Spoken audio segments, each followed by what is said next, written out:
எல்லோரும் கேள்வியும் கேட்க வேண்டும், பதிலும் இருக்க வேண்டும் என்று எதிர்பார்க்கிறேன். ஈஸ்வரன் அவர்கள்.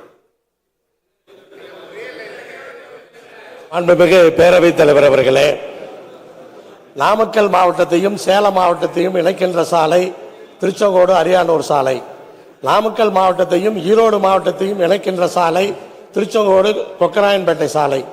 இந்த இரண்டு சாலைகளிலும் போக்குவரத்து அதிகமாகி இருக்கின்றது. அதனால் அந்த இரண்டு சாலைகளையும் 4 வழி சாலைகளாக மாற்றித்தர அமைச்சர் அவர்கள் முன் வருவாரா என்பதை தங்கள் வாயிலாக அறிந்து கொள்ள விரும்புகிறேன். மாண்புமிகு அமைச்சர்.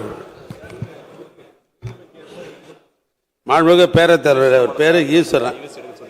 கேட்டதும் கொடுப்பதுன்னு கிருஷ்ணன் வைணவத்தில் ஒரு பாடல் உண்டு. ஆனால் இப்போ இவர் என்னென்னலாம் இந்த 5 ஆண்டு காலத்தில் கேட்டாரோ அதையெல்லாம் திராவிட மாடல் ஆட்சியில் இந்த 4 கேஸாலாம் கட்டாயம் செய்து கொடுத்துருக்குறாங்க, பற்றிகள் இருக்குது. ஆனால் அவர் சொல்லுகிற 2 சாலை முக்கியமான சாலை தான். ஏன்னா நான் பலமுறை அந்த சாலையை நானே பயணித்திருக்கிறேன், அது முக்கியமான சாலையும் கூட. ஆனால் அடுத்த நிதியாண்டிலே அதுக்கு முன்னுரிமை அளிக்கப்பட்டு அந்த 2 சாலையும் எடுத்துக்கொள்ளப்படும். மாண்புமிகு பிச்சாண்டி.